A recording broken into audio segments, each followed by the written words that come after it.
Bueno, muy buenas tardes a todos. Perdonad este pequeño retraso, pero todavía falta de incorporarse 4 o 5 personas de las que están inscritas, ¿vale? Bienvenidos a la Universidad Europea de Cervantes. Y esta, creo, si no me equivoco, es la jornada número 11 del programa de formación de la Junta de Castilla y León. Sabéis que este programa, que todos los años imparte el organismo autonómico, este año consta de 25 jornadas, son 23 jornadas y 2 congresos, ¿vale? Nos llegamos casi en el Ecuador. Yo creo que es un tema hoy interesante el que vamos a ver y bueno, seguro que lo vais a aprovechar como todos los que llegamos ahora, ¿vale? Comentaros, bueno, así estoy dándole vueltas. El programa, lo conocéis, estamos 4 instituciones detrás: la Fundación de la Universidad Europea de Cervantes, está AFEDECIL, Asociación de Federaciones Deportivas, AGDECIL, Asociación de Gestores de Deporte, y el Colegio de Licenciados, ¿vale? Sin más, os dejo con Rafael, que os va un poco a contar el devenir de esta jornada, ¿vale? Muchas gracias, Santiago. Pues antes de comenzar con la primera jornada, quería comentaros un poco quiénes son los ponentes que vais a tener aquí compartiendo la tarde con vosotros. El primer ponente, pues casualmente soy yo, que también soy el coordinador de las jornadas. Yo soy profesor de esta universidad de metodología de la investigación. Y la razón por la cual se lleva a cabo una jornada de entrenamiento con electroestimulación es porque desde el 2001, 17, 18 años, pues mi línea de investigación ha sido el entrenamiento con electroestimulación, línea sobre la cual pues he publicado muchos artículos, capítulos de libro y sobre la que he llevado a cabo pues varias fases experimentales. Y dando clase de entrenamiento con electroestimulación en varias universidades, pues conocí a Ismael, que va a ser el segundo ponente. Ismael es entrenador personal, es licenciado en Ciencias de la Actividad Física y del Deporte y bueno, pues lleva trabajando también en el ámbito de la electroestimulación, en el ámbito del entrenamiento personal con electroestimulación bastantes años, y aparte tiene una mentalidad empresarial, lo cual le ha llevado a lanzarse a crear su propio sistema de entrenamiento con electroestimulación, del que luego se hablará. Y finalmente, después de una pequeña pausa café, que bajaremos a la cafetería y luego subiremos, espero que todos, estará nuestro compañero Jorge Revuelta. Jorge también es licenciado en Ciencias de la Actividad Física y del Deporte, ya no sé si licenciado o graduado, ya da igual. Es de esta casa, alumno de la Universidad Europea de Cervantes. No sé si algunos sí que me sonáis porque os he dado clase, pero ya no sé si vosotros sois alumnos de primero, segundo, no sé de dónde sois, porque no sois de segundo, perfecto, como os he dado clase, pero podréis veros reflejados en Jorge, una persona que estudió en esta casa, que emprendió un negocio de entrenamiento con electroestimulación y que ahora se dedica a otros ámbitos, pues una persona con mentalidad emprendedora e innovadora, que es una de las competencias transversales que también trabajamos aquí en la universidad y que esperamos transmitiros en diferentes asignaturas. Los dos tienen gran experiencia con electroestimulación, son buenos comunicadores y estoy seguro que vais a disfrutar de las jornadas. Y bueno, como sabéis, después de cada ponencia o al final de todas, ya no me acuerdo cuándo es, pues podéis preguntar. Hay un turno de preguntas al final, pero si queréis hacerlo después de la misma ponencia también. Si tenéis tendencia a que se os olviden las preguntas, no hay ningún problema en que en los últimos minutos de cada ponencia pues los dediquemos a que nos preguntéis lo que queráis. Aún así, al final nos sentaremos aquí los 3 ponentes y intentaremos que se suscite un pequeño debate sobre lo hablado. Nada más, lo único comentaros también que os hemos dado en la documentación un cuestionario de evaluación que hay que rellenar durante todas las jornadas al final, y eso lo podéis entregar al final de la jornada a las azafatas que están fuera, al azafato. Y nada más, que aprovechéis un poco la jornada. Es una tarde un poco, sabemos, complicada por el calor que hace y por la estación, pero bueno, estamos seguros que así será.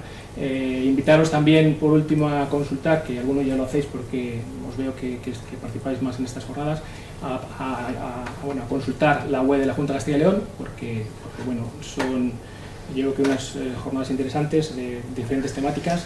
Lo estamos haciendo en todo Castilla y León. La jornada el día 29 de junio próximo vamos a León, y bueno, pues aprovecharlas porque son, lo conocéis, gratuitas y abiertas y en beneficio de todos vosotros. Muchas gracias por último, que antes he llegado de prisa y corriendo de otra historia, casi no me he dado un tiempo, pero dar las gracias de forma exclusiva a los ponentes por acompañarnos y nada, animarles a que os lo hagan disfrutar a vosotros. Muchas gracias.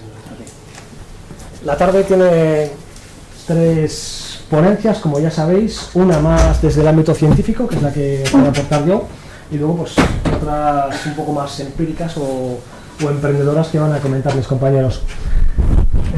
El título de mi conferencia pues es realmente esto de la electroestimulación, que no sé si vosotros lo habéis probado. ¿Cuántos de vosotros habéis probado la electroestimulación alguna vez? Levantad la mano por curiosidad. ¿Bien? ¿Alguno de vosotros trabaja en centros de entrenamiento con electroestimulación? ¿No? Perfecto. Pues como sabéis, hay una cosa que es la imagen que se transmite de la electroestimulación a la sociedad, y lo que la gente de la sociedad que no pertenece al ámbito del entrenamiento, porque yo, si estáis aquí, supongo que varios habéis dicho que sois alumnos, y los otros dos que no conozco, o tres alumnos, ¿no? Pues hay tres personas que no os tengo fichadas, pero supongo que pertenezcáis o estéis relacionados con el ámbito del deporte.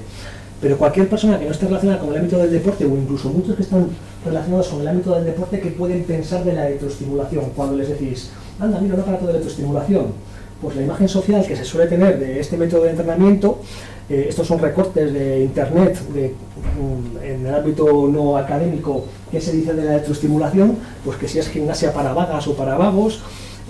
La gimnasia pasiva se llamaba, sobre todo en los años 90, a final de los 90, cuando empezó a haber anuncios de teletienda a todas horas. Ya no sé si sigue habiendo teletienda o no, pero en aquella época, pues que había 5 canales de televisión solamente, pues a partir de cierta hora de la noche solamente se veían anuncios de teletienda, y en muchos de esos se aparecían aparatos de electroestimulación. Es más, recuerdo un anuncio de una actriz española que se llama Norma Duval, que a lo mejor os suena, que anunciaba un aparato en el cual había una animación en la cual el aparato derretía la grasa se metía dentro del músculo y el músculo crecía. Y la publicidad decía, la electroestimulación, el método que transforma la grasa en músculo. Pero es que casualmente en el año 2001, en septiembre, que todo el mundo nos acordamos de esa fecha por temas evidentes, en septiembre de 2001 estaba yo haciendo demostraciones de aparatos de electroestimulación en la feria de muestras de aquí de Valladolid, y recuerdo una pareja que me dijo, anda, este es el aparato que transforma la grasa en músculo. Y dije yo, no, este no es, es que no hay ninguno. Dicen que sí. Ah, bueno, es que este no es el de Norma Duval. Digo, ese tampoco. Y les empecé a explicar un poco pues lo que realmente hacía, y miles de veces pues también lo he vuelto a explicar, y espero que hoy aquí quede claro. Actualmente, si nos metemos también en páginas web a buscar sistemas de electroestimulación de cuerpo completo, pues podemos encontrarnos publicidad que podría resultar engañosa. Por ejemplo, es el procedimiento más eficaz para quemar calorías. ¿Realmente esto tiene un fundamento científico detrás, o simplemente es lo que vende y lo que la gente busca, y por tanto, pues si transmitimos un mensaje de este tipo, pues podemos engañar a la gente para que venga a nuestro negocio y sacarle la pasta? Que supongo que sea el objetivo de todos los negocios, sacar pasta a los clientes, pero si no les engañas, mejor. Entonces, si decimos claramente lo que se produce y lo que no desde un principio, pues tendremos un negocio más limpio, al menos moralmente. Hay tablas también en negocios de este tipo de internet, en donde te dicen entrenamiento convencional y una serie de características, entrenamiento con electroestimulación, consumo de calorías después del entrenamiento. El entrenamiento convencional ninguno, y con electroestimulación aquí te da unas cifras que no sé de dónde han salido, porque no hay ningún estudio que demuestre esas cifras, pero tampoco sé muy bien a qué llaman entrenamiento convencional en esta página web, porque sí que hay entrenamientos convencionales que producen un aumento del consumo de calorías después de haber hecho un ejercicio, como por ejemplo el entrenamiento interválico de alta intensidad, o HIIT, que está actualmente de moda desde hace unos años, precisamente por esto, porque consume más calorías después de la sesión, y el tiempo invertido durante la sesión es menor que el tiempo invertido con el entrenamiento tradicional. Pérdida de peso, 3 veces más rápido que con el entrenamiento tradicional. Pues esto veremos a ver qué dice la ciencia, si hay algún artículo que diga eso. Riesgo de lesión muscular, alto con entrenamiento convencional y muy bajo con electroestimulación. Pues veremos cuánta gente puede lesionarse con electroestimulación de cuerpo completo si esta se aplica por gente que no tiene conocimientos y por tanto pues se aplica de forma no adecuada. En el año 2015 se publicó un artículo por un compañero de Madrid, en el cual analizaba la evolución que estaba teniendo en los últimos años en España los centros low cost, los gimnasios tipo, pues si sois de Valladolid, el Palero, el CBO, hay unos cuantos por aquí, y los centros de electroestimulación integral. Los centros de electroestimulación integral en 2013 prácticamente no hay referencias de cuántos había, pero es cuando empezaron a surgir en España. Todo esto viene de Alemania, que es donde más centros se crearon de entrenamiento con electroestimulación integral. No viene de Estados Unidos, porque uno piensa que las modas siempre vienen de Estados Unidos, pero esta moda llegó a España proveniente de Alemania, y de hecho, luego me puede corregir Ismael, pero en Estados Unidos todavía no ha entrado. y es que allí las normativas para meter métodos de entrenamiento como la electroestimulación son bastante tajantes, entonces es complicado meterse en ese mundillo en Estados Unidos, pero como os cuento, luego Ismael también está siendo experto en esa temática. En 2014 empezó a haber un fuerte crecimiento de estos centros y en 2015 en este estudio se observó que había 343 centros de electroestimulación en España, 59 empresas distintas, y de las 52 provincias, no comunidades autónomas, de las 52 provincias, en 41 por lo menos había un centro de entrenamiento con electroestimulación. Luego también nos van a contar mis compañeros pues cuál ha sido un poco la evolución de estos centros desde que surgieron hasta la fecha. Bien, pues ¿qué es la electroestimulación? Que es de lo que estamos hablando y de lo que van las jornadas. La electroestimulación, simplemente, como muchos lo habéis probado, pues sabéis que consiste en producir contracciones eléctricas por medio de electrodos de superficie. Esos electrodos actúan sobre el sistema nervioso. Esa es una de las primeras cosas que no quedan claras. ¿Contraemos el músculo directamente o contraemos el músculo como consecuencia de que contraemos el nervio que lo inerva? Y la respuesta correcta es la segunda. Nosotros actuamos sobre el sistema nervioso.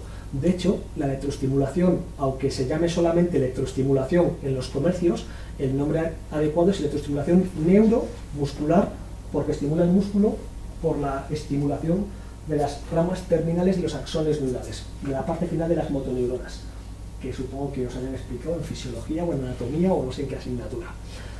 Con electrodos de superficie podemos aplicar electroestimulación de dos formas. De forma local, como veis en la foto, la manera tradicional de entrenar con electroestimulación. En el año 1971 se hizo el primer estudio sobre electroestimulación local. Ese estudio se hizo en Rusia, por un tal Koch. Pero en aquella época, en la parte final de la Guerra Fría, pues no se daba mucha difusión a los conocimientos científicos, porque como sabéis, en la Guerra Fría, uno de los conflictos que hubo, que nunca fue un conflicto armado directamente entre Estados Unidos y la URSS, fue un conflicto científico. Entonces se tenía mucho secretismo con todo lo que se investigaba y todo lo que se utilizaba para mejorar la eficacia y el rendimiento de los militares. En el año 71, Koch hizo este primer estudio, que solamente se publicó en revistas en ruso, y trascendió la comunidad científica más o menos unos 10 años después, cuando en un intercambio de conocimientos canadienses y rusos, pues se empezó a explicar cómo mejoraban el rendimiento de los atletas rusos. Desde el año 71 hasta el día de hoy se han publicado cientos de artículos de entrenamiento con electroestimulación local, y a día de hoy se sabe perfectamente qué es lo que funciona, cómo hay que utilizarlo, con qué parámetros, si es más o menos efectivo que otros métodos de entrenamiento. La electroestimulación de cuerpo completo, aunque el primer estudio que se llevó a cabo, del que hay documentación, se publicó en el año 2002, el primer estudio científico publicado en una revista con factor de impacto se publicó en el año 2010.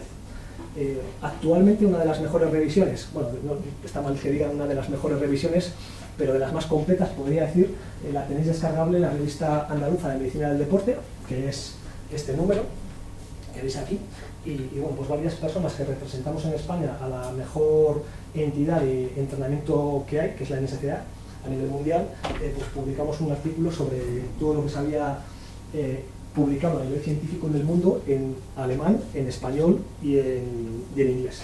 Nos lo leímos y os lo hemos plasmado en ese artículo, y afortunadamente pues, os lo voy a resumir hoy en esta presentación. Antes de comentar pues, sobre la electroestimulación de cuerpo completo, qué evidencias científicas hay, vamos a ir por el paso número 1. De la electroestimulación local, que es de la que más años se ha publicado y sobre la que más artículos hay, ¿funciona o no funciona? ¿Para qué funciona? El primer artículo que voy a citar para resumiros para qué sirve la electroestimulación de cuerpo, perdón, la electroestimulación local, lo ha publicado una persona que se llama Nicola Maffioletti. Me gusta señalar a esta persona porque es el científico que más ha publicado a nivel mundial sobre electroestimulación, y afortunadamente en el año 2005 me puse en contacto con él porque, como mi tesis iba de electroestimulación, le pregunté si me admitía en su laboratorio para terminar mi tesis doctoral. Estuve trabajando 3 meses con él y bueno, pues prácticamente todo lo que sabía hasta ese momento de electroestimulación pues me lo enseñó él, y me enseñó también pues varias cosas relacionadas con la rigurosidad metodológica en el ámbito científico. Es una eminencia, yo le considero, somos amigos, hablamos habitualmente, y bueno, pues lo que dice él es bastante respetable en la comunidad científica. En un artículo que publicó en el European Journal of Applied Physiology, resumía en este cuadro para qué sirve la electroestimulación. Imaginaros que estamos lesionados. Estamos escayolados o estamos en una cama sin poder movernos. La electroestimulación se utiliza para que durante ese momento en el que estás sin poder hacer ejercicio, te apliques electroestimulación para evitar que tus músculos se atrofien. Como sabéis, si tenemos una lesión y estamos un mes sin movernos, en ese mes perdemos fuerza y perdemos masa muscular. Pues la electroestimulación evita que pierdas masa muscular y por tanto que pierdas fuerza también.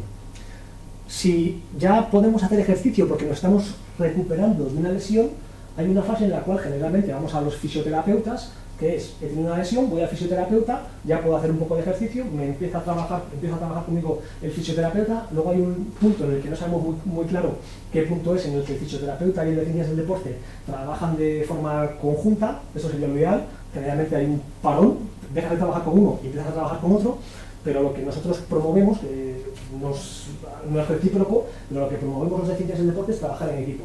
Los fisioterapeutas intentan, no sé si hay mucho fisioterapeuta aquí, pero en el último editorial de la revista científica de la SCA, del cual soy el editor jefe, pues lo que ponía era un poco decirle a los fisioterapeutas que dejen ya de luchar contra nosotros y que formen equipos de trabajo interdisciplinar con nosotros. Bien, pues esto venía a propósito de que durante el proceso de recuperación de una lesión, la electroestimulación también te permite a ti volver a tener la misma fuerza que tenías antes de haberte lesionado. Y si estamos sanos, que probablemente sea el mayor porcentaje de gente que entrenemos por nosotros mismos, probablemente no estemos ninguno lesionado, la electroestimulación puede hacer que mejore nuestro rendimiento, nuestra función muscular. Bien, pues si comparamos esto con el entrenamiento voluntario, ¿qué dice la ciencia? Si estamos inmovilizados, es más eficaz la electroestimulación que el entrenamiento voluntario para evitar la pérdida de masa muscular. Entonces, si os lesionáis, ahora mismo hay un profesor, que es el profesor de anatomía, que probablemente desconozcáis muchos de vosotros, Juan Martí, le han operado del menisco.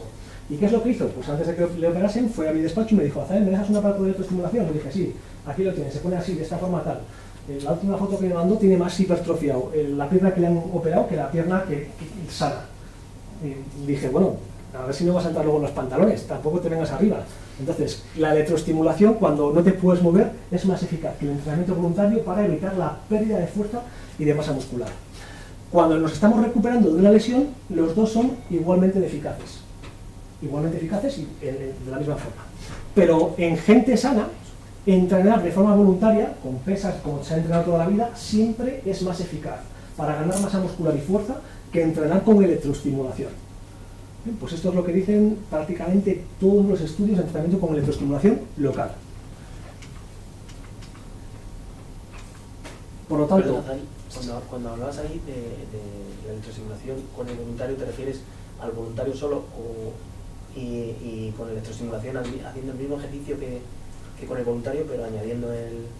Sería entrenamiento voluntario sin electroestimulación o electroestimulación generalmente isométrica equiparando la carga de trabajo y generalmente sin componente voluntario. Así es como se hace en la mayoría de los estudios que comparan. Pero aquí pone mejorar la función de la musculatura sana. ¿Qué es mejorar la función de la musculatura sana? Esto puede sonar un poco raro. Pues mejorar la función de la musculatura sana es que la electroestimulación mejora la fuerza. Vamos a hacer ganar fuerza si trabajamos solo con electroestimulación. Mejora la arquitectura muscular, que básicamente es producir hipertrofia. Con electroestimulación puedes hacer que tus músculos sean más grandes. Si se da esta circunstancia que se refleja aquí abajo, es decir, si combinas electroestimulación con trabajo pliométrico o de velocidad, puedes mejorar tu rendimiento en acciones explosivas y correr más rápido. Si no, si solamente trabajas con electroestimulación, como veremos ahora un poco más adelante, no es que no corras más rápido, sino que además corres más lento. Si trabajas solo con electroestimulación, te vuelves más lento.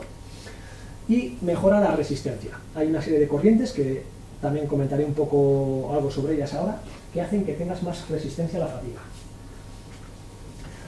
Uno de los trabajos que, si queréis saber más de lo que estamos hablando aquí, podríais leer, si leéis en inglés, es este artículo de revisión sistemática en el cual pues, nos analiza los 89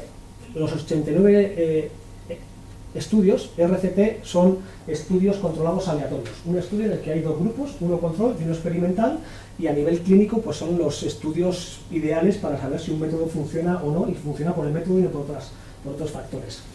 En este estudio se analizó las mejores 89 referencias bibliográficas o estudios clínicos aleatorios que se habían publicado hasta ese momento sobre personas sanas que tuviesen menos de 35 años, en los cuales se midiera la fuerza y que por lo menos entrenasen más de 7 días con electroestimulación. Las conclusiones de este artículo de revisión sobre esos 89 artículos, a su vez, fueron las siguientes. Tenemos varias columnas. La primera columna es qué pasa cuando entrenas con electroestimulación de manera isométrica. ¿Qué pasa si entrenas con electroestimulación de forma dinámica? Todos entendemos la diferencia entre isométrico y dinámico, ¿no? Viene la corriente, pues estás agarrando una barra en los bíceps, por ejemplo, y no se produce movimiento. Dinámico sería que estás haciendo repeticiones y a la vez a la que haces repeticiones te aplican electroestimulación. Electroestimulación más voluntario es, se trabaja de forma isométrica, pero es que además los sujetos también hacían un entrenamiento voluntario. Y esto es electroestimulación de cuerpo completo. Los chalecos estos de los que luego vamos a hablar también. Pues sobre la fuerza isométrica, lo que se observa es lo siguiente. En sujetos, cuanto más entrenada está la gente, mayores beneficios se observan en la fuerza isométrica aplicando la electroestimulación. Por supuesto, hay un principio de entrenamiento que es el de especificidad. Si tú entrenas de forma isométrica, mejoras más la fuerza isométrica que la fuerza dinámica. Las mejoras de la fuerza con trajes de electroestimulación, veis que están muy por debajo de lo que se observa cuando se entrena de forma isométrica o dinámica con electroestimulación local. Estas primeras tres columnas son electroestimulación local, lo último son trajes de electroestimulación. De forma dinámica también puedes entrenar con electroestimulación. En personas entrenadas y de élite es donde más se trabaja de forma dinámica, porque de forma dinámica es más fácil lesionarse que de forma isométrica. Por eso en personas sedentarias lo ideal sería trabajar la electroestimulación inicialmente de forma isométrica. Estamos hablando de electroestimulación local. Las mejoras con electroestimulación de cuerpo completo, que generalmente se aplica de forma dinámica, pero en muchos músculos a la vez, pues son también más bajas que las observadas con electroestimulación local. Y respecto a fuerza isocinética, pues no hay ningún estudio que haya evaluado los efectos de la electroestimulación de cuerpo completo sobre la fuerza isocinética, y también es una variable que se mejora con electroestimulación local. Resumo una cosa que he dicho antes. De forma voluntaria se mejora más la fuerza que con electroestimulación, y como estamos viendo aquí, con electroestimulación local se mejora más la fuerza que con electroestimulación de cuerpo completo. Entonces, una de las conclusiones que espero que vaya quedando clara es que con electroestimulación de cuerpo completo se mejora la fuerza, sí, pero es un método que mejora menos la fuerza que otros. Respecto a acciones un poco más relacionadas con la potencia, con el deporte, el salto vertical con electroestimulación isométrica se han observado mejoras, también con electroestimulación dinámica. Con electroestimulación de cuerpo completo no se han observado mejoras, y el tiempo de carrera también se han observado mejoras en algunos casos, en otros no. Esto que veis aquí en rojo, claro, tiempo de carrera, si el tiempo de carrera incrementa es porque la velocidad disminuye. Todos los estudios que han observado mejoras en salto vertical y en tiempo de carrera es porque combinaban.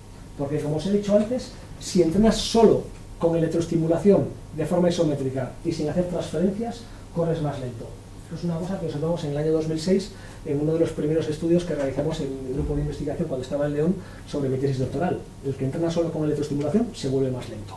Resumen del artículo de Filipovich. Pues para producir mejoras en acciones de potencia hay que hacer siempre un trabajo complementario al de electroestimulación. Entonces, que mi cliente es deportista o compite a nivel amateur en pruebas de potencia o de velocidad, pues trabajo complementario, no solo electroestimulación. En deportistas de élite o en gente entrenada siempre va a haber mejores o mayores beneficios de electroestimulación que en gente no entrenada, que en sedentarios. ¿Por qué? Pues probablemente porque tengan una mayor coordinación intra e intermuscular, y en las pruebas que valoran el rendimiento pues se observe, haya en esas pruebas una mayor transferencia respecto a cómo se ha entrenado. Además, para que se produzcan mejoras, la electroestimulación, cuando se aplica, la persona tiene que hacer una contracción voluntaria. O sea, cuando te viene la corriente, si tú haces fuerza, duele menos la corriente y además generas más fuerza, y sería lo ideal. Y hay evidencias de que en gente sedentaria es fácil sobreentrenarles si se le aplica una carga excesiva de electroestimulación. Luego veremos lo que significa la rhabdomiólisis y los casos de rhabdomiólisis que se han observado entrenando con electroestimulación de cuerpo completo. En este estudio pues habla de que la electroestimulación puede considerarse una prometedora alternativa al entrenamiento voluntario, pero yo lo pongo entre comillas y con interrogantes porque creo que lo que hay que considerarlo es un método complementario siempre y no un método alternativo al entrenamiento voluntario. Otro metaanálisis que me gusta, perdón, otra revisión sistemática, que no es lo mismo que metaanálisis, que me gusta bastante, es esta de la revista PLOS ONE, relativamente reciente, en donde se compara en sujetos sanos y sedentarios la eficacia de dos tipos de corrientes. Una la llama electroestimulación de baja frecuencia. La electroestimulación que suele salir por la tele cuando hay un anuncio es una persona que se está aplicando una corriente y el músculo se contrae de esta forma. Pum, pum, pum. Esto es baja frecuencia. Corrientes que hace que llegue más sangre a la musculatura, pero no produce vasoconstricción y no produce contracciones tetánicas. Alta frecuencia son contracciones que hacen que el músculo se contraiga, pues como cuando hacemos fuerza, y se relaje. Se contrae y se relaja. Contracciones tetánicas para mejorar la fuerza. Esto no son contracciones tetánicas, son como sacudidas musculares y está así, si son 20 minutos, pues 20 minutos el músculo vibrando. Bien, pues con las contracciones de baja frecuencia, pues evidentemente el tamaño muscular no cambia, pero con las contracciones o con la corriente de alta frecuencia hay estudios en los que se observan mejoras en el área de sección transversal y otros en los que se mantiene por igual. Pero si analizamos los estudios en los que se produce hipertrofia, esos estudios tienen como característica que la intensidad a la que se aplica la corriente es la máxima tolerable. Entonces, antes hemos dicho, ¿con electroestimulación se produce hipertrofia? Sí, pero para que se produzca hipertrofia con electroestimulación, la intensidad a la que hay que trabajar se llama máxima tolerable. ¿Y eso qué es? Pues eso es generalmente por encima del umbral del dolor. No sé cuánto habéis trabajado con electroestimulación, pero la electroestimulación, si no os habéis dado cuenta, duele si subes la intensidad. Puede no doler, pero si no duele, no produce adaptaciones. O produce adaptaciones de forma muy reducida. Si empezamos a subir la intensidad, pues hay gente que no tiene ningún problema en tolerar esas intensidades, es molesto, y hay gente que en cuanto subes la intensidad te pega una voz y te dice quítame esto, quítamelo, quítamelo. No pasa nada. Que la electroestimulación no es para todo el mundo. No obstante, si seguís unos pasos coherentes de cómo se va aplicando, es muy fácil que muchos de vuestros clientes, si os estáis pensando a dedicaros al ámbito del entrenamiento personal, acaben entrenando con electroestimulación si la forma en la que se le ha introducido la electroestimulación a vuestro cliente es paulatina y siguiendo unas recomendaciones que suelo poner en algunas de mis publicaciones. Además, para que se produzca hipertrofia, como mínimo hay que estar entrenando más de 6 semanas. Hay un modelo de adaptaciones que se llama el modelo de Seil, que te dice que por debajo de 6 semanas tú mejoras la fuerza, pero no porque haya hipertrofia, sino porque hay adaptaciones del sistema nervioso que hacen que tengas más fuerza. Para que haya un incremento del tamaño de la masa muscular, como mínimo hay que entrenar 6 semanas. Y esto ya no es con electroestimulación, esto es con cualquier método de entrenamiento de la fuerza. Entonces, el que se vaya en julio de vacaciones y no se haya amazado ya, sabed que según el modelo de Seil no le da tiempo a amazarse de aquí a julio, porque ya estamos ahí en el plazo tal. En agosto todavía no sé yo si llegaría uno a hipertrofiar de aquí a agosto. Y respecto a la actividad enzimática de enzimas oxidativas, la electroestimulación de baja frecuencia, que es para lo que más se utiliza, la que hace que el músculo empiece a vibrar así a rápida velocidad, pues aumenta las enzimas oxidativas. El metabolismo oxidativo es el que se lleva a cabo dentro de las mitocondrias. Las mitocondrias son las fábricas que tenemos en nuestro músculo para producir energía. Y las mitocondrias, dentro de las mismas, pues como sabéis, se oxida la glucosa, a través de la glucólisis lenta, se oxidan los ácidos grasos y podrían oxidarse las proteínas si estamos en situación de ayunas o si estamos haciendo ejercicio durante más de 90 minutos. Bien, pues si se produce un aumento de las enzimas oxidativas, mejorará la resistencia. Y efectivamente hay estudios que demuestran que entrenando 6 semanas con frecuencia baja, una media de 3 horas al día, perdón, una media no, un mínimo de 3 horas al día, de media son 6 horas al día, imaginaos estar 6 horas al día conectado a una máquina que está el músculo haciendo que esté vibrando. Lo que pasa es que estas corrientes no te exigen mucha concentración. Yo cuando me aplicaba estas corrientes, cuando era un poco más joven, estaba delante del ordenador, me ponía en las piernas y ponía cuádriceps y gemelos a la vez y estaba ahí, me ponía a lo mejor 3 o 4 veces el mismo programa, que se llama capilarización, que es el que te produce una contracción de 8 hercios, y así pues a la larga pues acabas desarrollando más capilares alrededor de las fibras musculares y eso hace que ganéis resistencia. Lo que pasa que si se compara estas 6 semanas de entrenamiento con electroestimulación a 6 semanas de entrenamiento aeróbico, ya sea en bicicleta o corriendo, siempre va a ser más eficaz y va a producir una mejora del rendimiento mayor el entrenamiento voluntario, por eso tiene la medalla de oro, que el entrenamiento con electroestimulación. Pero como método complementario podría ser interesante. Para que todo esto se produzca, es fundamental que los parámetros del entrenamiento con electroestimulación, que los voy a mencionar para que sepáis que existen, pero no voy a hablar de ellos, frecuencia, ancho de impulso, intensidad de entrada de la corriente, intensidad output de fuerza producida, tiempo de contracción, tiempo de reposo, pues es necesario que todo esto esté dentro de los parámetros que se han descrito que son los eficaces. No voy a entrar en esto porque si no tenéis una mínima base de qué significa cada uno, pues podríais empezar a dormiros y no es el objetivo. Pero el segundo artículo de Filipovic, porque el anterior era el artículo de Filipovic, hace 2 artículos, tiene 2 partes. El primero es que se mejora con electroestimulación, el segundo es cómo tiene que ser la corriente para que se mejore todo lo que comentábamos que se mejoraba. Si tenéis dudas sobre esto, si queréis cualquier artículo que aparezca aquí o si queréis esta presentación, me mandéis un email y os lo paso sin ningún problema. Bien, pues llegamos aquí al tema que aparece en esa pancarta, ¿no? Ahí dice, entrenamiento con electroestimulación local y con electroestimulación de cuerpo completo. Y de hecho creo que mi charla se llamaba algo así como si la electroestimulación de cuerpo completo es eficaz o no. Sabiendo ya lo que produce la electroestimulación local, pues llegamos aquí al año 2015. En el año 2014 me invitan a Madrid a un simposio, que es el simposio de actualizaciones en entrenamiento de la fuerza. Yo siempre le digo a mis alumnos aquí de Valladolid que si tenéis que elegir un acto para reciclaros a lo largo del año, nuestras jornadas aquí en casa pues están muy bien, ¿no? Pero esto es algo puntual que se hace, pero no es algo periódico, que se haga todos los años unas jornadas sobre entrenamiento. Pero en Madrid hay un evento que lleva 11 ediciones ya, que es el simposio de actualizaciones en entrenamiento de la fuerza. Se hace en el INEF de toda la vida de Madrid, que está en Moncloa, el de la Politécnica. Y ahí pues me invitaron a una mesa redonda en el año 2014, en diciembre, hablé de electroestimulación, de los estudios que se habían publicado hasta la fecha más o menos, y hubo una persona que es Marzo da Silva, el editor jefe de esta revista, de la revista andaluza de medicina del deporte, que nos hicimos amiguetes y me dijo, ¿por qué no escribes un artículo invitado para mi revista? Un artículo invitado es porque te dicen que escribas justo un artículo, porque generalmente uno escribe un artículo y lo manda a la revista que quiere. Pero si ya te cogen de una revista y te dicen que escribas un artículo, pues no te lo van a rechazar, ¿no? Se somete a revisión para que se mejore el artículo, pero generalmente no te lo rechazan porque le piden que escriba un artículo a alguien que supuestamente pues sabe un poco de ese tema. El artículo lo publiqué con varios compañeros que representan a la NSC en España. Conoceréis de ahí supongo que a Juan Martín, profesor de anatomía, y a David García López, profesor de teoría de entrenamiento también, que son de aquí de Valladolid. En redes sociales también colgamos en el grupo de NSCA Spain que se había publicado este artículo, lo cual, dado que no decía cosas muy halagüeñas en ese momento de la electroestimulación de cuerpo completo, hizo que empezaran a salir nuestros primeros detractores, que eran la gente pues, que evidentemente tenía negocios de este tipo y que no le gustaban pues, cosas que habían salido aquí.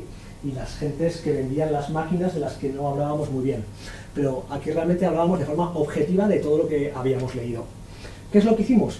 Pues hicimos una revisión sistemática. ¿Y qué es una revisión sistemática?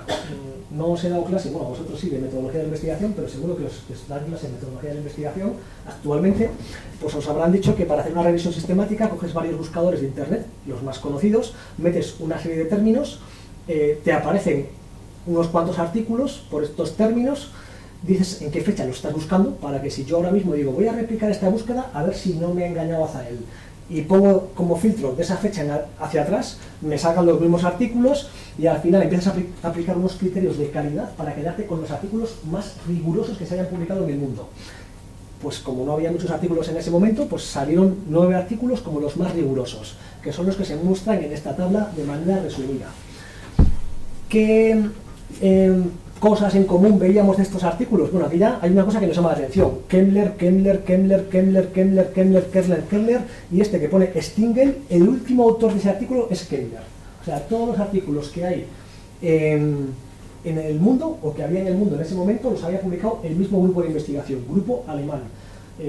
que trabaja en una universidad que casualmente está muy cerca de la ciudad en donde se fabrica Mija Bodytech, que es la casa comercial que sponsorizó estos estudios. No los sponsorizó, pero en todos los hacen con Mija Bodytech, y aunque ellos dicen que no hay conflicto de intereses, no me voy a poner a contar aquí anécdotas de lo que es el conflicto de intereses y la cantidad de veces que se me han saltado a la torera investigaciones en las que yo he participado de forma casual, porque yo nunca me he saltado eso, nunca he publicado nada de lo que no me sienta orgulloso. Pero bueno, aquí tenemos varios artículos de un grupo de investigación que, en primer lugar, lo primero que vemos es que estos artículos están duplicados, o sea, publican el mismo artículo en diferentes revistas. Eso ya es algo que en investigación está no solamente prohibido, sino que a veces, cuando te detectan que has publicado el mismo artículo en dos revistas, te ponen en una lista negra en la cual dicen que cada artículo que venga de esta persona no se publica, porque esta persona está cometiendo fraudes científicos. No puedes publicar lo mismo dos veces. En segundo lugar, lo que nos llama la atención de los artículos que publicó este grupo de investigación, a raíz de los cuales se ha empezado a vender que la electroestimulación de cuerpo completo hace maravillas, están publicados todos con personas que tienen más de 60 años. 65, 63, 69, 74, 74, ahí abajo del todo hay uno con gente de 26 años.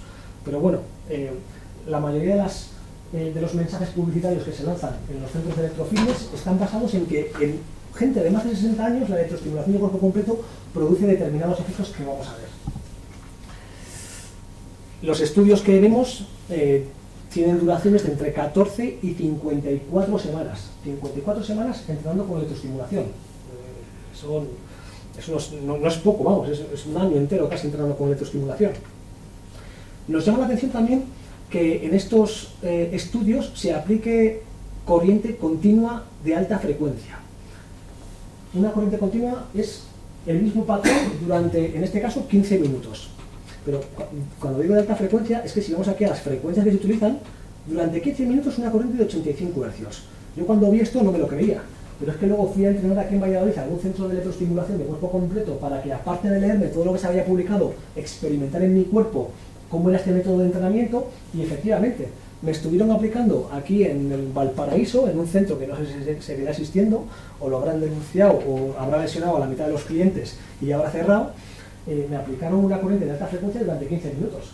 Bueno, en este caso fueron 7 minutos.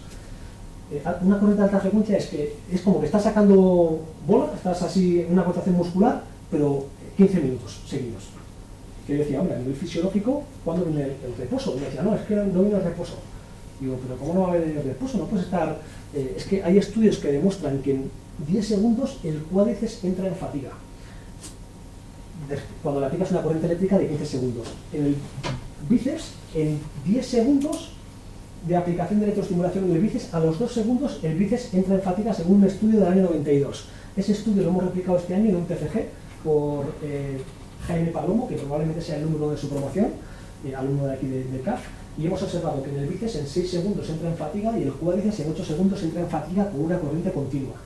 8 segundos, y aquí estamos hablando de que aplican electroestimulación 15 minutos seguidos, sin tiempo de reposo.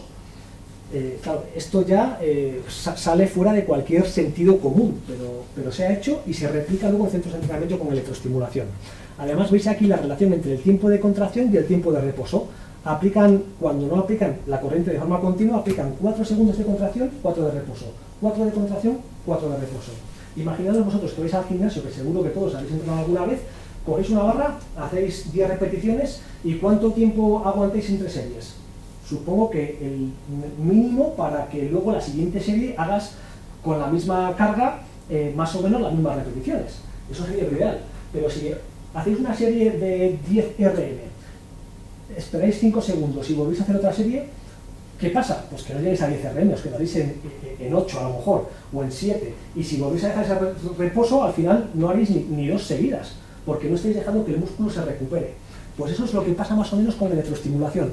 Lo que pasa que como la señal no viene del cerebro, sino que viene de una máquina, estamos reventando el músculo, porque esta relación entre tiempos de contracción y tiempos de reposo, científicamente, hace que el músculo entre en una fatiga brutal. Yo, como digo en ese artículo, y como comento siempre, no estoy en contra de la electroestimulación de cuerpo completo. De hecho, creo que tiene muchas posibilidades. Estoy en contra de cómo se aplica, porque desde el año 70 hasta el año 2010, 20 casi que estamos, pues hay 50 años de entrenamiento, de publicaciones de entrenamiento con electroestimulación local, que se han pasado a la torera la gente que saca este método de entrenamiento, que no hubiera costado nada decir, ¿qué es lo que funciona con electroestimulación local? Pues vamos a aplicarlo con electroestimulación de cuerpo completo, pero han sacado unos protocolos de trabajo que luego se replican en centros de electroestimulación que fisiológicamente no tienen ningún sentido. Entonces, si se aplicase de otra forma la electroestimulación de cuerpo completo, estoy segurísimo de que los resultados serían mucho mejores. Y mi crítica es a cómo se está aplicando, no a la tecnología en sí. Si vamos a los resultados de estos estudios, pues vemos que cuando comparan el grupo control con el grupo experimental, estos estudios del grupo de Kemmler pues dicen que la electroestimulación adelgaza y que mejora la fuerza máxima. Y la gente que no sabe leer estudios científicos lee la introducción más o menos entera, algunos leen algo de la metodología. Cuando llegáis a los resultados, los que no sabéis leer artículos científicos, veis las gráficas solamente, la discusión decís, uff, ¿cuánto texto hay aquí? Y vais directamente a la conclusión. Y si veis la conclusión, decís, anda, pues mira, ya sé cuál es la conclusión de este estudio. Pero lo que os explico en la asignatura de metodología de investigación es cómo desgranar cada artículo para ver si me puedo creer lo que me está contando o no. Vamos a desgranar estos artículos. El primero, lees la metodología y te dice que el grupo experimental trabaja con electroestimulación y el grupo control no trabaja. Entonces, si solamente hay diferencias al comparar grupo experimental y grupo control y no al comparar el grupo experimental antes y después, pues no son equiparables. Tendrías que comparar un grupo que haga electroestimulación, ejercicios con electroestimulación de cuerpo completo, y otro grupo que haga los mismos ejercicios pero con la máquina apagada. Y entonces sabes si la mejora se debe al componente de electroestimulación o a lo que hace la persona de forma voluntaria. Porque con la electroestimulación de cuerpo completo tú estás entrenando de forma voluntaria, haciendo una serie de ejercicios habituales, pero le sumas la electricidad. Entonces, para saber si realmente es por la electricidad por lo que se producen las adaptaciones, tendrías que comparar un grupo que haga el entrenamiento con electroestimulación y de forma voluntaria, y un grupo que haga el entrenamiento de forma voluntaria con el traje puesto, pero sin la electroestimulación, y con el traje puesto para equiparar las condiciones de termorregulación, de cara a si mides luego consumo energético. Pues los grupos control y experimental en este primer caso no son equiparables. En este segundo caso dice que la electroestimulación mejora la fuerza y adelgaza comparándolo con el grupo control, pero ves lo que hace el grupo control, y el grupo control lo que hace es estiramientos encima de plataformas vibratorias, no entrena fuerza siquiera. Entonces, claro, si comparas un grupo que entrena con un grupo que no hace nada, pues siempre el grupo que entrena va a ser mejor que el que no hace nada, ¿no? Tendrás que equiparar cargas de entrenamiento. En este último estudio, el grupo experimental trabaja 54 semanas y el grupo control 2 periodos de 10 semanas. Hombre, pues si son 20 semanas frente a 54 semanas, lo lógico es que el que trabaja 54 semanas mejore más, ¿no?, que el que trabaja 20 semanas. Y aquí pues sería un poco el resumen de todos los estudios llevados a cabo por el grupo de investigación del señor Kemmler. Como esto se publicó en 2015, dije, bueno, ¿qué se ha publicado desde el 2015 hasta ahora? De electroestimulación, pues hay más estudios casualmente del amigo Kemmler. El amigo Kemmler, que debe tener amigos en las revistas estas. Los revisores de estas revistas deben de ser amigos suyos porque no le meten nada de caña en sus publicaciones. Ejemplo de este estudio. Estudio con 75 mujeres con sarcopenia. 35% de grasa corporal o más. O sea, esto es obesidad sarcopénica.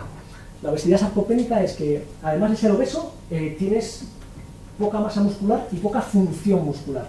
La sarcopenia antiguamente era que tienes poca masa muscular, pero hoy en día la sarcopenia se define más como que tienes poca función muscular. De hecho, una forma de saber si una persona tiene sarcopenia es pidiéndole que camine y registrar a qué velocidad camina esa persona. Y en función de la velocidad a la que camina una persona, se considera si tiene sarcopenia o tiene una musculatura útil, que es lo que hoy en día pues, se estila más respecto a la medición de la sarcopenia. ¿Qué hacen en este estudio? Pues entrenan durante 26 semanas, un grupo hace electroestimulación, otro hace electroestimulación y se suplementa con proteínas, y hay un grupo control. Miden indicadores de síndrome metabólico. El síndrome metabólico es tener al menos positivos 3 de los siguientes 5 aspectos. Circunferencia de cintura, si tienes una circunferencia de cintura en hombres por encima de 100,2, en mujeres por encima de 88, puntúas positivo. Si tienes la presión arterial elevada, si eres hipertenso, también. El colesterol de alta densidad, si lo tienes bajo, es malo. Ah, pero el colesterol, tenerlo bajo es malo. todos sabéis que hay un colesterol de baja densidad y uno de alta densidad. El de baja densidad, el LDL, es malo que esté alto. El de alta densidad, el HDL, es malo tenerlo muy bajo. De hecho, si lo tienes muy alto, previene enfermedades coronarias. Pues si lo tienes muy bajo, es malo esto también. Los triglicéridos también se suele analizar para el síndrome metabólico y la glucosa en ayunasa, saber pues, si tienes prediabetes o lo que sea. Pues, ¿qué es lo que se observa en este estudio? Que de todos los indicadores, si el Z-score está alto, te previene más de esto, si está bajo, no te previene de ello. Pues aumentaban los indicadores en el grupo de electroestimulación y proteínas. Siempre estamos hablando aquí de electroestimulación de cuerpo completo. Pero no aumentaban en el de electroestimulación ni en el de grupo control. Y la conclusión de este estudio, en la primera fase de la discusión, ya sabéis que a veces viene de forma más clara la conclusión que en la propia conclusión, te dice que los resultados claramente confirman que la electroestimulación es útil para prevenir el síndrome metabólico. Pero vamos a ver, si el grupo que solamente hace electroestimulación no mejora el Z-score y el que lo mejora es el de electroestimulación más proteínas, pues serán las proteínas en todo caso, no la electroestimulación. Pues estas son las cosas que tenemos que darnos cuenta y que no sé por qué los revisores pues no le dicen a este señor que concluya lo que realmente dicen sus artículos. Techler es del grupo de investigación de Kemmler. De hecho, Techler es el que vino a Madrid a las jornadas que organizó Mija Bodytech, que estuvimos tú y yo escuchando a una persona. Esa persona que estuvo hablando de los estudios que salían antes, pues era este señor, Techler. Pues en uno de los últimos artículos que ha hecho el grupo de Kemmler, lo que hacen es 20 hombres de una edad media, 30 años, en un diseño cruzado. Un diseño cruzado es que, pues lo que hemos dicho hasta ahora, un grupo entrará con electroestimulación y otros el grupo control. Y miden la tasa metabólica de reposo. ¿Cuánta energía consumimos cuando estamos en reposo? Porque eso indica cuanto más alto esté nuestro metabolismo de reposo, pues mejor, más masa muscular, más metabolismo de reposo, para más calorías quemas sin hacer nada. Bien, pues lo que dice aquí la metodología es importante indicar que nosotros no aplicamos los mismos movimientos, es decir, sin electroestimulación en la condición de control. Pues si ya te está contando esto, ¿para qué hacéis estos estudios midiendo variables tan chulas? Si no hubiera costado nada decir un grupo con electroestimulación y otro hace lo mismo pero sin electroestimulación. Eso sería la situación ideal para saber si realmente el aumento de la tasa metabólica de reposo se debe a la electroestimulación. Si no, nunca es equiparable. El EPOC, ¿qué es el EPOC? El EPOC es la cantidad de oxígeno que consumes después de haber hecho un entrenamiento. Tú haces un entrenamiento y después del entrenamiento tu cuerpo has producido en tu organismo alteraciones y necesita reequilibrarse. Pues el tiempo que tarda tu organismo en reequilibrarse, eso es la cantidad de oxígeno que se consume después de haber hecho ejercicio. EPOC, exceso de consumo de oxígeno post-ejercicio. ¿Y qué se observa? Que con electroestimulación de cuerpo completo el EPOC se incrementaba un 7,3% respecto al grupo control, que es un grupo que no hacía lo mismo pero sin electroestimulación. Y aquí pues nos cuentan que este incremento es similar al que se observa con entrenamiento voluntario. Con entrenamiento voluntario el EPOC es de 9,2% en caso de sujetos no entrenados y de 7,9% en caso de sujetos entrenados que hacen también un trabajo de fuerza similar al de aquí. Entonces, ¿tú qué dices? ¿O cuál es tu punto de vista, vuestro punto de vista? Pues si con electroestimulación el EPOC es 7,3, parece que es menor al 9,2 y al 7,9 observado de forma voluntaria, ¿no? O sea, la cantidad de energía que consumes después de un entrenamiento, pues no parece que sea mayor. Aún así, la conclusión de estos autores es que este incremento se debe a la electroestimulación y no al trabajo voluntario que hacen. Bien, pues cada vez que leáis un artículo del grupo de Kemmler, leeros bien la metodología porque probablemente tenga alguna pega. Al menos eso es lo que dice la tendencia de los últimos artículos que han publicado.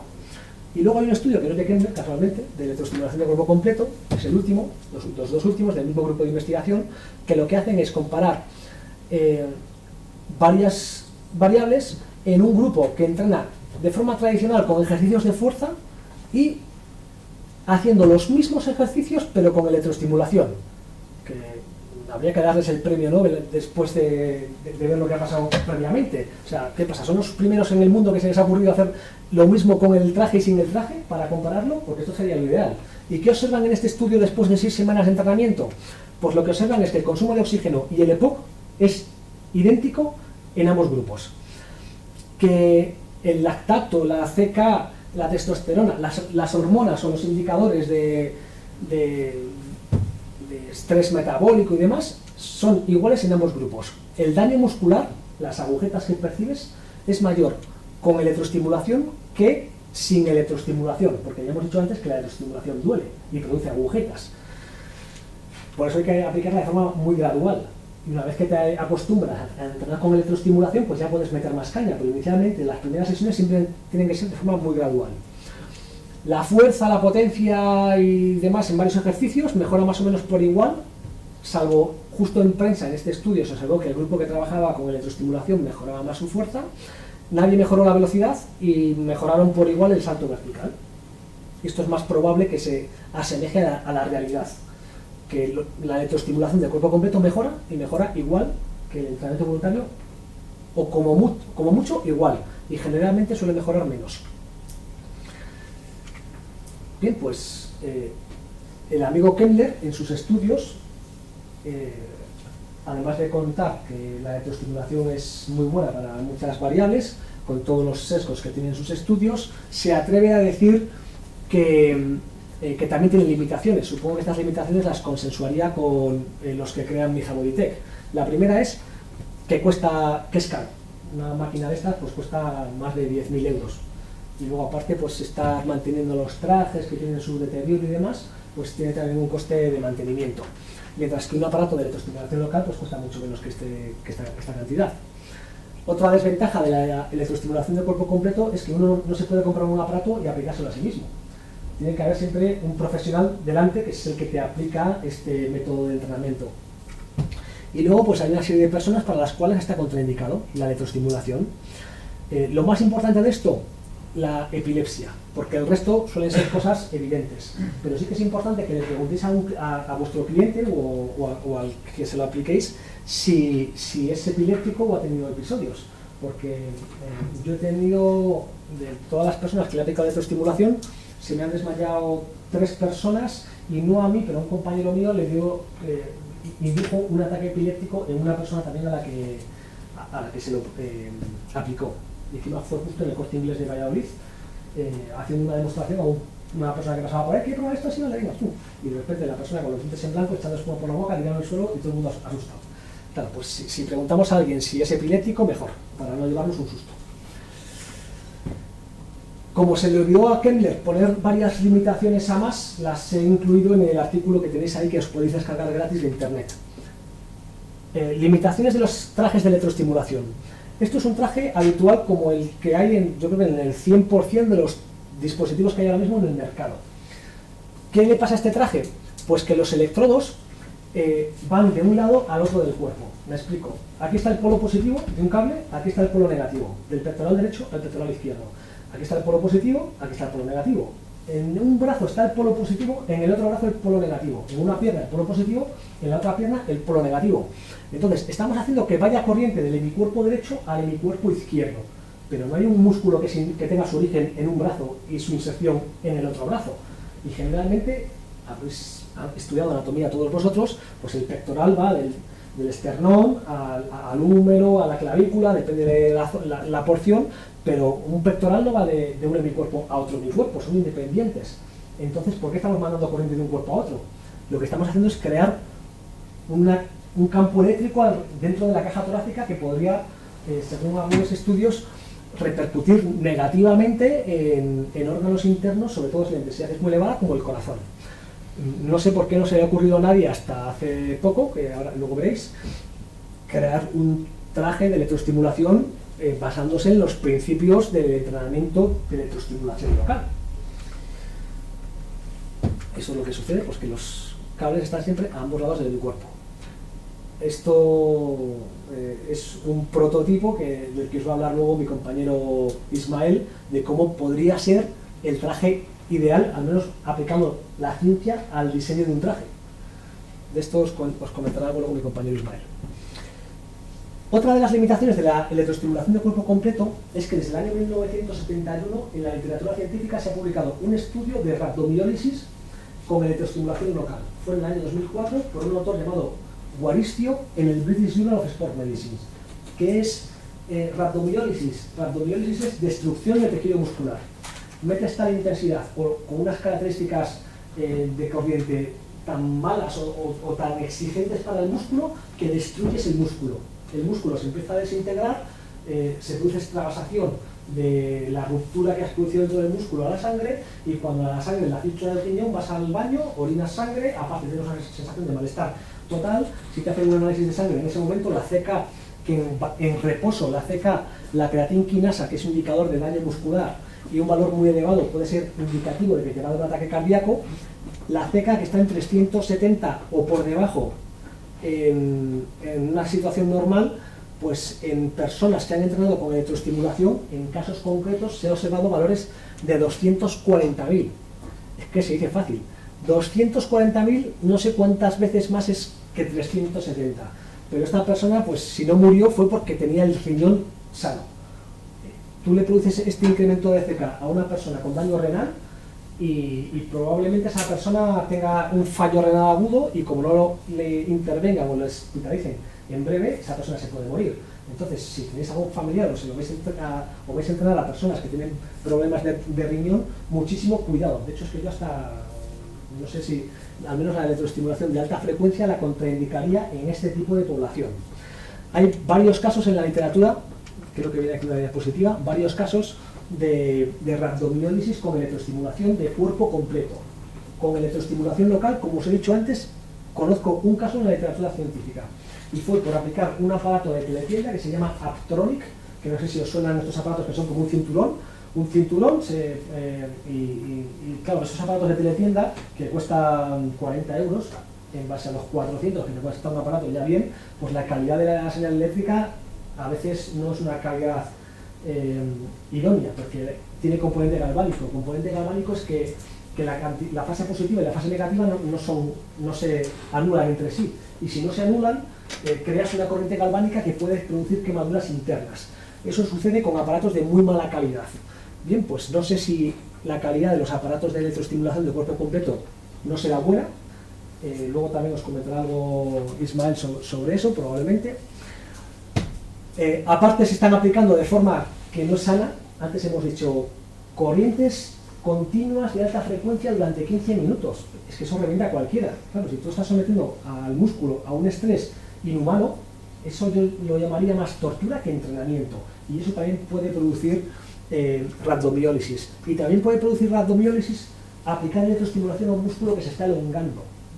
Si tú contraes un músculo que se está elongando, ese tipo de contracción se llama contracción excéntrica. Y esa contracción genera mucho más daño muscular que una contracción concéntrica. Entonces, el daño muscular puede ser muy elevado si aplicas electroestimulación durante la fase excéntrica de un movimiento. También veis aquí, pues, casos de rabdomiólisis que no se han publicado en revistas científicas, sino en periódicos españoles. Casi me cuestan la vida los 20 minutos de electroestimulación. Bueno, también hay periódicos más sensacionalistas que otros, ¿no? Entonces uno le hospitalizan, que tampoco se muere, pero bueno, en este mismo periódico de Sevilla ha habido varios casos de hospitalización tras sesiones de electroestimulación. Aún así, tampoco quiero crear el pánico, porque yo estoy segurísimo que esas sesiones se han aplicado en centros de gente que no está preparada. Y cuando estuve en Valladolid probando uno de los centros, el centro en el que me aplicaron una corriente de 8 minutos seguidos sin tiempo de reposo, los ejercicios que me estaban mandando a hacer estaban todos contraindicados, porque me estaban mandando a hacer la señora que me entrenó, sentadillas con kettlebell y con rotaciones de pelvis, una sentadilla con rotación y con unas kettlebell importantes. Y dije, oye, perdona, aquí la pelvis no está muy estabilizada, ¿no? Y no es importante estabilizar la pelvis durante una sentadilla para no perder la lordosis lumbar y por tanto que la zona lumbar no se... Claro, yo hacía estas preguntas, tampoco llegué a entrenar y dije, mira, soy acelerero, trabajo de profesor, leo ciencia sobre esto y me he leído todo lo que se ha publicado en el mundo del método que me vas a aplicar. Yo llegué ahí y dije, te voy a probar esto, no sé de qué va. Me dice el tonto, me lo empezó a aplicar, pero cuando yo empecé a ver que estaba ostentando ya, o sea, estaba aplicando métodos nocivos, le dije, ¿pero qué formación tienes, por favor? Y me dijo, yo soy periodista, con todos mis respetos a los del mundo del periodismo, ¿eh? Soy periodista, pero me han hecho de un periódico que no voy a nombrar aquí de Valladolid y monté este centro. Y estuve por decirle, pues mira, es que no te voy a denunciar porque casualmente doy clase a fisioterapeutas y les voy a decir que no tengo una clínica justo ahí enfrente de tu local porque se van a forrar. Y dije, ¿cuántos clientes tienes? Y me dijo 93. Dije yo, pues bueno, no sé cuántos seguirán vivos ahora, pero o cuántos seguirán yendo por lo menos. Pero vamos, que era para haberla denunciado. Ese tipo de personas son probablemente las causantes de estos titulares. Porque también doy clase de cursos a entrenadores personales en Madrid, a gente que quiere ser entrenadora personal, y muchos de mis alumnos tienen centros de estos. Y cuando hablas con gente que sabe, te dicen que generalmente pues, no tienen problemas. Y aquí vais a ver luego pues, un par de ejemplos y les podéis también preguntar pues, cuántos casos de estos han tenido. Pero la gente con sentido común y que tiene formación del ámbito deportivo, pues cualquier método de entrenamiento pues, lo aplica de forma razonable. Con electroestimulación también es complicado controlar la intensidad de trabajo con electroestimulación de cuerpo completo porque se trabaja en dinámico. Si yo trabajo de forma isométrica, la intensidad puedo medir cuánta fuerza está produciendo un músculo. Tanta fuerza, tantos newtons con una célula de carga, por ejemplo. Y esos newtons con respecto a la contracción máxima isométrica son el 40%. Estás entrenando al 40% de tu fuerza máxima. Con electroestimulación de cuerpo completo y trabajando en dinámico es complicado saber cuál es la intensidad de entrenamiento, llamando intensidad de entrenamiento a la fuerza que produce el músculo, no a la intensidad que estoy aplicando con la máquina. Porque realmente a mí me da igual subir a 90 miliamperios a este chico y a este chico, porque a lo mejor este chico que tiene a lo mejor más masa muscular, 90 miliamperios en vez está generando el 40% de su fuerza muscular y en este está generando la misma intensidad el 80% de su fuerza muscular. Entonces el numerito que aparece en las máquinas pues más o menos me da igual. Lo que quiero saber es cuánta fuerza está generando el músculo de cada persona, de cada cliente. ¿Qué se suele hacer entonces si no tenemos sistemas para medir la fuerza? Decir a la gente que entrene en el umbral del dolor. Pero claro, yo si estoy trabajando de forma isométrica, subo hasta que duele, venga, un poco más del umbral del dolor. ¿Qué sucede si entreno en dinámico? Si entrenas en dinámico, el umbral del dolor, ¿cuándo mides el umbral del dolor entrenando en dinámico? Porque el umbral del dolor depende del grado de elongación de la musculatura. Si el músculo está cortado, si yo trabajo el bíceps con electroestimulación aquí, cualquiera de vosotros os subo la intensidad aquí y empecéis a pegar gritos. Pero esto es una práctica que hago cuando entreno a gente en los másteres. Les pongo la electroestimulación en el bíceps, que se quedan todos mirando el bíceps así como si no se hubieran visto nunca, y cuando subes la intensidad fuerte, como no están agarrando nada, hacen así. Claro, cuando contraéis el bíceps hace la flexión del antebrazo. Y hacen así y empiezan, ¡ah, suelta, para! Digo, no voy a parar. De hecho, dejo el aparato aquí y digo, a ver, agárrame la mano ahora. Y haz fuerza contra mi mano. Entonces, viene la segunda contracción y cuando viene la segunda contracción dicen, pues ya no duele tanto. Pero claro, se han dado dos circunstancias. La primera, ahora estás haciendo una contracción muscular. Y cuando aplicas electroestimulación sumado a tu contracción muscular, duele menos. Y en segundo lugar, el músculo está elongado. Y si el músculo está elongado, tolera mejor la electricidad. De hecho, si veis los protocolos de trabajo de Ángel Basas es el fisioterapeuta de la Federación Española de Atletismo. Y ha rehabilitado a todos los deportistas de élite que van a las Olimpiadas y a los Mundiales de Atletismo. Y cuando le ves trabajar con electroestimulación, los protocolos que aplica es siempre que tienes una lesión del recto anterior, le pone la electroestimulación, él trabaja con electroestimulación wireless, le dice a la persona que vaya caminando y cuando va a venir la corriente le pide que adopte una posición de elongación de la musculatura. Y entonces en esa posición de elongación de la musculatura y de forma isométrica le viene la corriente al atleta y luego el atleta sigue haciendo ejercicios y cuando le va a volver otra vez la corriente le dice ya, y entonces el atleta sabe qué posición tiene que adoptar y adopta una posición isométrica con la musculatura elongada. Y ahí es donde le aplica la descarga y entre contracción y contracción le manda a hacer diferentes ejercicios de rehabilitación. Así es como se tiene que aplicar la electroestimulación, de forma segura, en isométrico y en posición elongada. Otra limitación de la electroestimulación es que duele. Entonces, para producir adaptaciones tienes que estar dispuesto a tolerar un poco de dolor. Y otra limitación pues es que mejora la fuerza, pero la mejora muy poco comparado con otros métodos de entrenamiento, y a nivel de composición corporal, esos estudios que decía que la electroestimulación adelgazaba, te decía que en 54 semanas adelgazabas un 9% de grasa. Pero es que hay estudios de forma voluntaria que en 8 semanas ya adelgazas ese 8%. Entonces, se me está diciendo que en un año entero pierdes un 8% de grasa corporal, eso no es nada, en un año de entrenamiento. Y encima hay gente con obesidad, que es muy fácil hacer que gente que tiene obesidad empiece a bajar masa muscular, masa grasa con entrenamiento de fuerza y aeróbico normal. El tema este de la rhabdomiólisis es tan preocupante que en algunos países, como por ejemplo en Israel, se empezaron a detectar en los hospitales muchos casos de gente que llegaba con sensación de malestar, orinaba sangre y empezaban a ir, y todos se habían sometido recientemente a sesiones de entrenamiento con electroestimulación de cuerpo completo. En una revista científica bastante conocida, de British Medical Journal, varios médicos del Hospital de Israel en cuestión, junto con Nicola Mafiletti, que es la referencia a nivel del mundo de la electroestimulación, publicaron este editorial que básicamente dice: es hora de regular el uso de la electroestimulación de cuerpo completo. ¿Y qué dice esto? Que es una página, o sea, es una cuartilla, son 3 párrafos. Dice básicamente: hemos encontrado muchos casos en nuestro hospital de gente que viene con estos síntomas son rhabdomiólisis, hay que tratarlo de esta forma. Todas estas personas se han sometido recientemente a sesiones de entrenamiento con electroestimulación de cuerpo completo. La electroestimulación de cuerpo completo puede resultar peligrosa, entonces recomendamos que el propio Ministerio de Salud de Israel se meta mano en este asunto y diga quiénes pueden utilizarla y quiénes no, para que no la utilice cualquiera. Pues ojalá esto pasase en otros países y dijeran: solamente los profesionales del entrenamiento y que tengan una mínima formación podrán usar esto. Luego podéis preguntar a mis compañeros, que los dos tienen máquinas de entrenamiento con electroestimulación de cuerpo completo, qué formación será al que adquiere estas máquinas. Bueno, como solamente le he metido caña a la electroestimulación de cuerpo completo, vamos a ver también algunas ventajas, antes de terminar. Ventajas bajo mi punto de vista y también documentadas científicamente de la electroestimulación de cuerpo completo.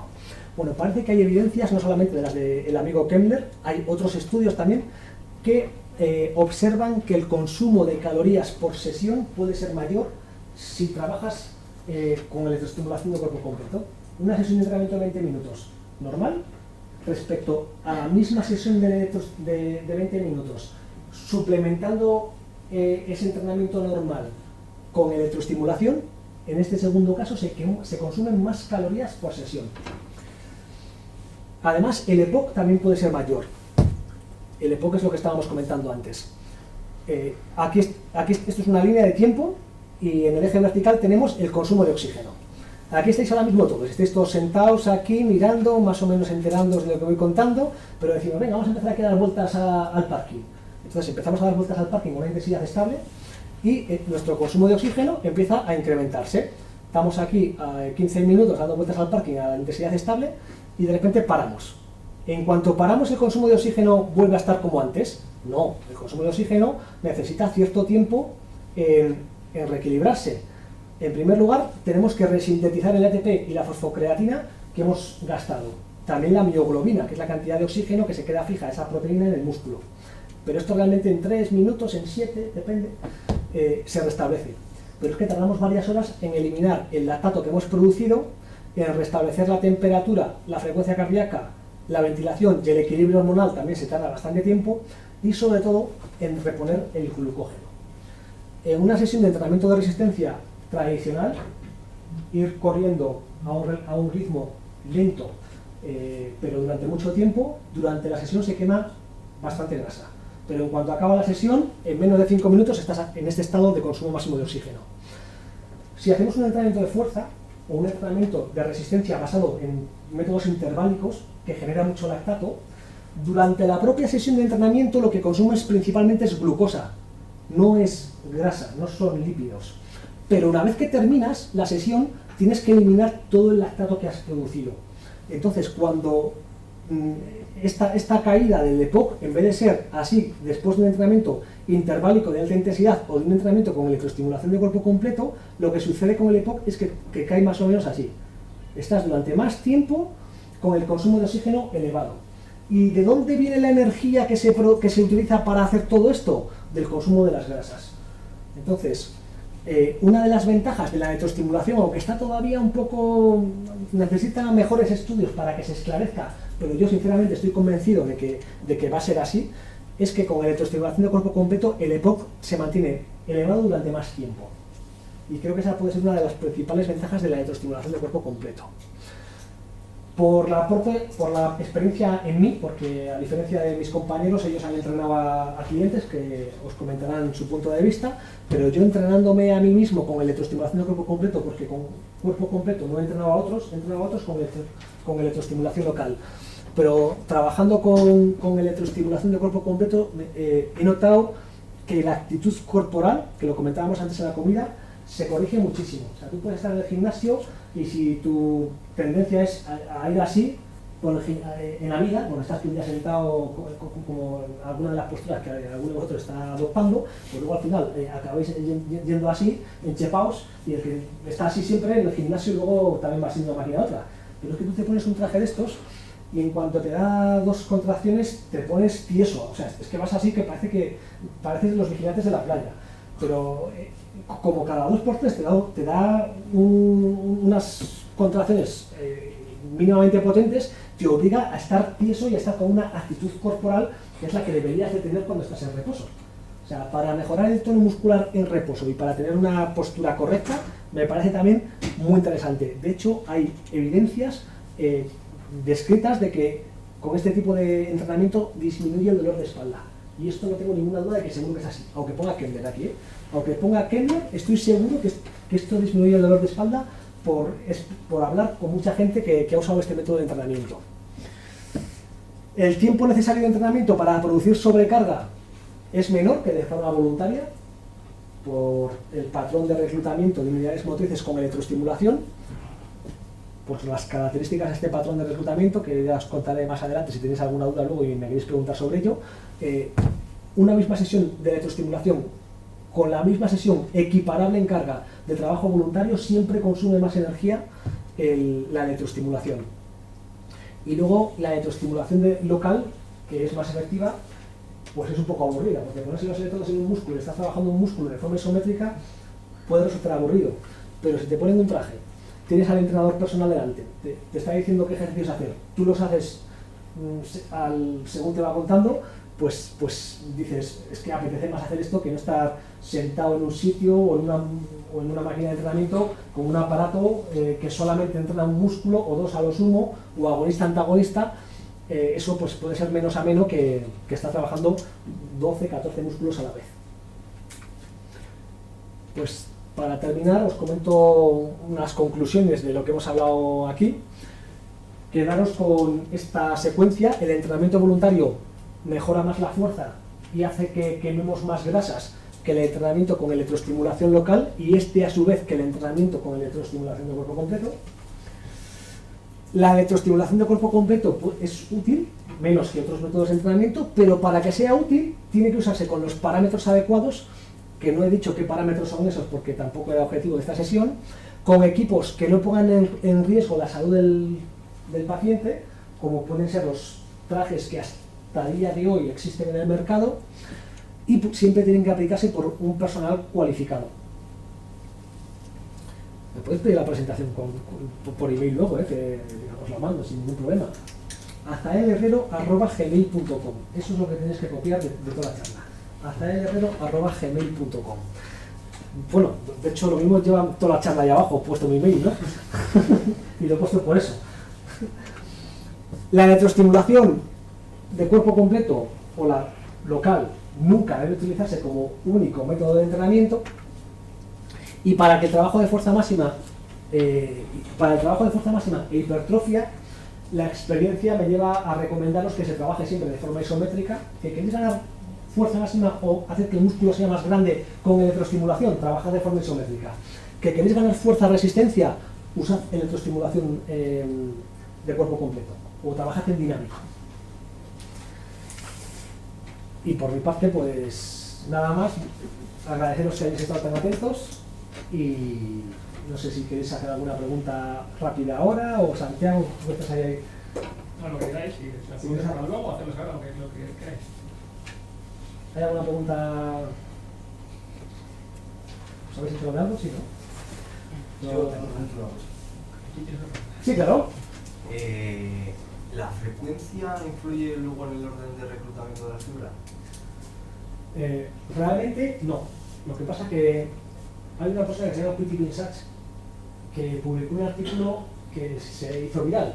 Ese artículo, que se publicó a finales de los 90, decía por debajo de 30 Hz se reclutan fibras tipo 1, entre 30 y 66 Hz se reclutan fibras 2A y por encima de 66, 2X.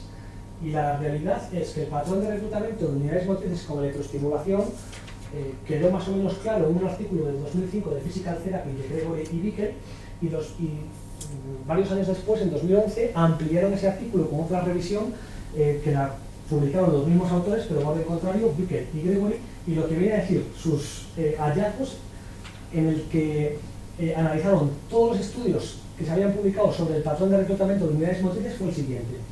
El patrón de reclutamiento con electroestimulación no depende de la frecuencia y es espacialmente constante, o sea que si tú pones los electrodos en una zona, solamente se reclutan las unidades motrices que hay debajo y siempre las mismas. Temporalmente sincrónico, todas se reclutan a la vez, porque de forma voluntaria no reclutas todas a la vez, reclutas unas u otras en función del nivel de fatiga, pero cuando el estímulo lo da una máquina se reclutan todas a la vez. Y aleatorio, o sea, aleatorio significa que no se reclutan primero las 2A o las 2X o las 1, eso depende de otros factores, principalmente de la cercanía a la parte superficial de la musculatura, porque en los años 80 se consideraba que el patrón de reclutamiento con electroestimulación era inverso, es decir, primero se reclutaban las 2X, luego las 2A y luego las 1, en aquella época las 2X se llamaban 2B, pero son las mismas. ¿Por qué se decía eso? Porque todos los estudios que se hacían en el cuádriceps, en los cuales se hacía una biopsia antes y después de con electroestimulación y se pedía la detección del glucógeno muscular, el glucógeno se despreccionaba más siempre en las 2X, luego en las 2A y apenas se despreccionaba en las tipo 1. Y dijeron, pues se reclutaba primero en ese orden. ¿Qué sucedió años más tarde? Que lo que se vio es que en el cuádriceps se observaba ese patrón de reclutamiento porque por biopsias hechas en el cuádriceps las fibras de tipo 2 están en la parte superficial de la musculatura. Pero cuando se hacía el mismo estudio en el tibial anterior, que es un músculo en el cual las unidades motrices de tipo 2 están más profundas, se observaba que las primeras que se reclutaban eran las tipo 1. Entonces, ¿qué se recluta primero con electroestimulación? Generalmente lo que está más superficial. Si lo que está más superficial son las tipo 2, se recluta principalmente tipo 2. Si lo que está más superficial son las tipo 1, se reclutan principalmente las tipo 1. Pero, y con esto acabo, de forma voluntaria, el patrón de reclutamiento de unidades motrices cuando entrenamos de forma sin electroestimulación, se rige por un principio que se enunció en el año 1965, que se llama principio de Hahnemann o principio del tamaño. Ese principio te dice que las primeras que se reclutan en cualquier gesto voluntario son las tipo 1, luego las 2A y luego las 2X. Principio del tamaño, primero las más pequeñas, luego las de tamaño intermedio y luego las más grandes. ¿Qué sucede con la electroestimulación? Que la electricidad, cuando penetra en la musculatura, tiene afinidad por irse a lo más grande. Entonces, las motoneuronas más grandes son las de las 2X, luego las de las 2A y luego las de las tipo 1. Entonces, es más fácil reclutar fibras de tipo rápido con electroestimulación que de forma voluntaria. Las 2A se reclutan a partir del 40% de una ARN y las 2X a partir del 80% de una ARN. En intensidades por debajo de esas no se reclutan las fibras, pero con electroestimulación hay estudios que demuestran que al 10% de una ARN ya reclutas fibras rápidas. ¿Por qué? Porque la corriente va a lo que es más grande, que son los axones de las fibras rápidas. En conclusión, da igual la frecuencia para entrenar con electroestimulación, pero las fibras rápidas se contraen más fácilmente con electroestimulación, lo cual no quiere decir que se contraigan primero. Vale. Bien. Pues ya más preguntas en el café o después, por mi parte, como he dicho, nada más, y dejo el turno aquí a Ismael.